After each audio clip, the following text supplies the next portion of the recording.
पर साहब ये और बताएं कि कहा जा रहा है कि वज़ीर आला अली अमीन गंडापुर का इस्तीफ़ा कबूल करने में कोई ताख़ीरी हरबे इस्तेमाल होंगे, क्या कहें? देखिए, मैं आईनी पोजीशन आपको ये बता सकता हूं कि आर्टिकल 130(8) के मुताबिक अगर वजीर आला इस्तीफा देता है तो वो अंडर हिज हैंड गवर्नर को भेजता है और गवर्नर उसको एक्सेप्ट करता है तो वो इफेक्टिव हो जाता है।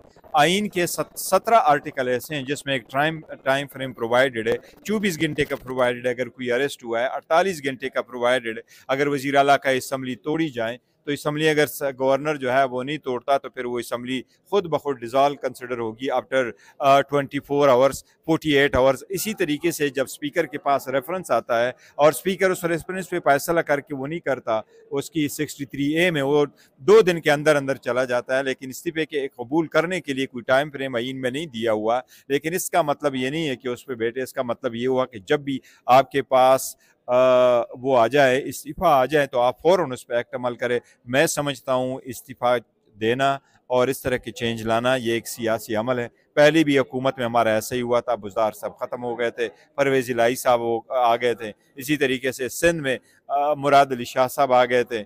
आपको पता है शाह साहब ख़त्म हो गए थे, मुराद अली शाह साहब। ये एक सियासी अमल है। ये ट्रांजिशन जो है ये जल्द होने चाहिए। इसको किसी ने किसी को नहीं के लिए मुनासिब नहीं है कि वो हथकंडे अगर कर कोई दे इसको। ताख़ीरी हरबा इस्तेमाल हुआ तो आपकी तरफ से हिकमत अमली क्या होगी? मैं देखो, हम आवाज़ उठाएंगे इसके खिलाफ और मैं कहूँगा कि इस मुल्क में ऑलरेडी तनाव बहुत बढ़ चुका है, तलखी बहुत बड़ी है और अवाम अपनी मर्जी के फैसलों के खिलाफ, हमारे मैंडेट चोरी हुआ है, ये भी फैसला हमारा है। इसके आड़ में आप वो ना करें, मेरी ये रिक्वेस्ट होगी। अच्छा, कुछ आपके इस्तीफे और सलमान अकरम राजा साहब के इस्तीफे की बाज़गाश्त भी चल रही है ये स्पीकर देखो, इस्तीफों की बाज गश्तें तो चलती रहती है, बिल्कुल सारे फेक न्यूज़ है, ऐसी कोई बात की? नहीं है। फेक न्यूज़ तो वज़ीर आला साहब की भी कह रहे थे, लेकिन देखिए सच हो गया।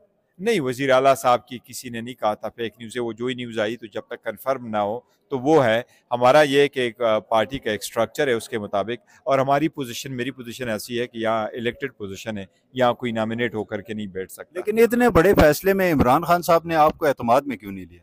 देखो, खान साहब ने फैसला किया, आपकी बात दुरुस्त है, कोई और किसी से भी नहीं पूछा, लेकिन हमारे सारे फैसले खान साहब नहीं, है। आप तो और पार्टी के चेयरमैन थे। नहीं, वो खान साहब, मेरी मुलाकात नहीं हो सकी थी ना कई मरतबा, वरना खान ये साहब से पैगाम तो आप तक आ सकता था। देखो, खान साहब सारे फैसले खुद करते हैं।